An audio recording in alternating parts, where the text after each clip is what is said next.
Fala galerinha, tudo bem? Sejam bem-vindos mais uma vez ao canal Matemática com o Rubão. Eu sou o professor Rubem Carneiro e nessa nossa aula nós começaremos a falar das propriedades dos logaritmos. Na nossa aula anterior, nós falamos um pouquinho sobre o conceito, o que é um logaritmo, porém, apenas esse conceito não nos permite calcular de maneira mais simples os exercícios que aparecem por aí. É necessário nós conhecermos algumas propriedades. Antes de nós entrarmos nessa ideia, nessa aula de propriedades, vamos, em poucas palavras, lembrar o resuminho da nossa última aula. Nós vimos que, quando nós falamos de um logaritmo, a palavra logaritmo ela pode lembrar um expoente. Desse modo, quando eu digo que o logaritmo de A na base B é um determinado C, dentro de algumas condições de existências específicas, eu estou procurando um expoente da base B cuja resposta da potência vai ser A. Ou, em outras palavras, quando eu digo que o log de A na base B é igual a C, eu estou dizendo que a base B elevado a C, que é o nosso logaritmo, é igual ao A, que é o nosso logaritmando ou o nosso antilogaritmo. Tudo bem? Então, essa aqui é a ideia do logaritmo. Nessa nossa aula, como eu falei, eu quero partir dessa ideia para conversar sobre as nossas primeiras propriedades. Então, vamos lá. Primeira propriedade aqui de logaritmo. A primeira propriedade, bastante simples, bastante interessante, vai ser o logaritmo quando o meu logaritmando e quando a minha base são iguais.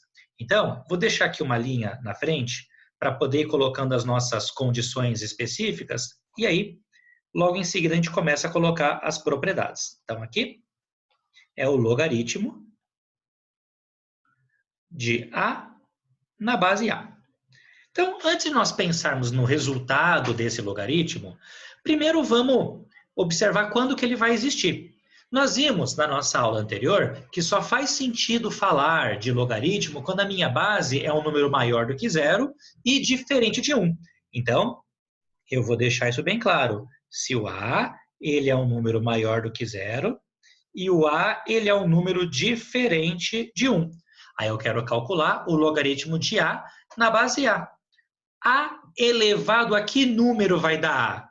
Exatamente. A elevado à primeira potência.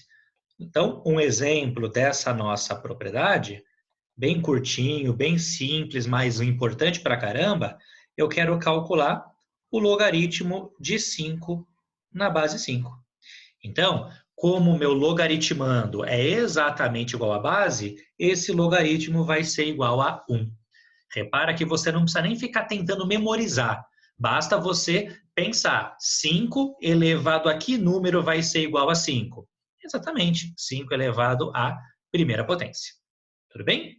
A nossa segunda propriedade, que ela também é uma propriedade bem imediata, porém importantíssima para nós, é o logaritmo de 1 em uma base qualquer.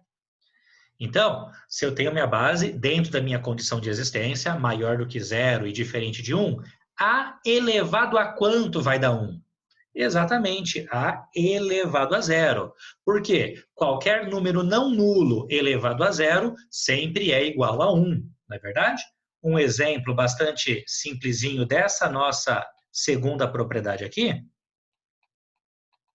é calcular o logaritmo de 1 na base 7.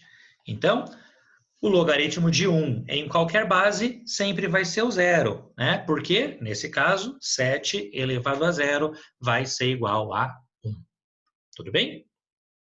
A nossa próxima propriedade, propriedade 3, ela vai vir da própria definição do que é um logaritmo. Então, eu vou demonstrá-la, depois eu enuncio. Então, ela diz o seguinte: eu sei que quando eu digo que o logaritmo de A na base B é igual a C, isso aqui significa dizer que o B elevado a C é exatamente igual ao A. Não é verdade? É o que nós vimos até na abertura dessa aula. Agora, o que acontece? Esse C aqui é o mesmo C que está aqui no meu expoente. Desse modo, eu posso substituir ele aqui em cima. Eu acabo encontrando que B elevado ao logaritmo de A na base B é igual ao A. Essa aqui, ó, vou até deixar bem destacada nesse nosso quadrinho, é a nossa terceira propriedade do logaritmo. Então, repara que eu tenho uma potência, onde o log está no expoente, e a base da potência é a mesma base do meu logaritmo. É como se eu pudesse cancelar esses dois e sobrar somente o A. Por exemplo, eu tenho aqui, né, 3 elevado ao logaritmo de 5 na base 3. Então, de novo, ó, agora com números, o que nós acabamos de observar logo acima. Eu tenho uma potência onde o meu expoente é um logaritmo, de forma que a base da potência é a mesma base do meu logaritmo. É como se eu pudesse cancelar o log com a base e vai sobrar somente o número 5. Tudo bem? E a última propriedade que nós trabalharemos nessa nossa primeira aula de propriedades de logaritmos, ela vai ser uma consequência dessa terceira propriedade que vai permitir nós resolvermos algumas equações logarítmicas.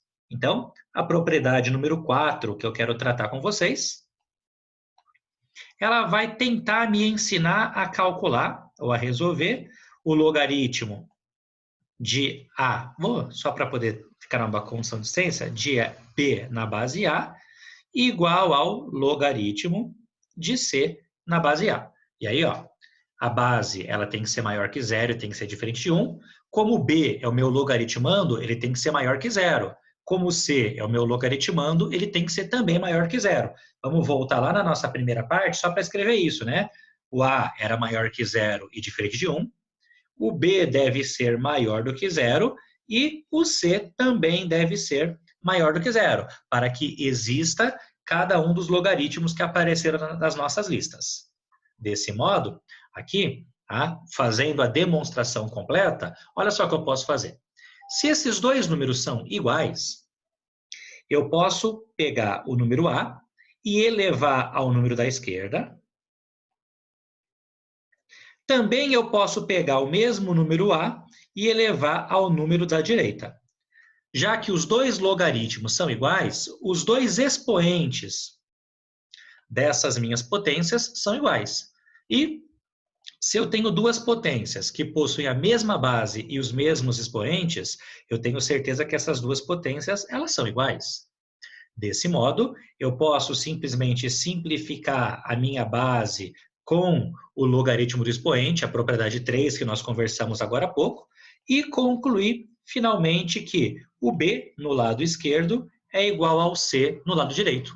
Ou seja, toda vez que eu tenho uma igualdade de dois logaritmos que existem, logaritmo de B na base A igual ao logaritmo de C na base A. Caso esses dois logaritmos existam, ou seja, caso a base seja maior que zero, a base seja diferente de 1 e o logaritmando seja maior do que zero, então quando essas três coisas acontecerem, eu posso simplesmente igualar os nossos logaritmandos. E essa aqui, ó, é a nossa quarta e última propriedade. Um exemplo dela, para a gente encerrar essa nossa primeira parte de logaritmos, é eu pedir para você resolver uma equação. Logaritmo de x na base 2 igual ao logaritmo de 5 na base 2. Como esses dois logaritmos estão na mesma base, é como se eu pudesse cortar o logaritmo com logaritmo, é o que nós conversamos logo acima. Na esquerda vai sobrar o x e na direita vai sobrar o 5. Como o x vale 5, ele é positivo. Então, o logaritmo de x na base 2, ele existe. Certo? Como aqui é uma equação, só respondendo da maneira correta, conjunto solução é formado apenas pelo número 5. Tudo bem? Bom, essa nossa primeira aula de propriedades encerra por aqui. Nas próximas aulas, nós continuaremos a falar de outras propriedades, tentando seguir sempre esse mesmo esquema. Ver o porquê e depois ver a propriedade e depois um exemplo para deixar as coisas um pouquinho mais claras. Tudo bem? Um abraço a todos vocês e nós nos encontramos na nossa próxima aula.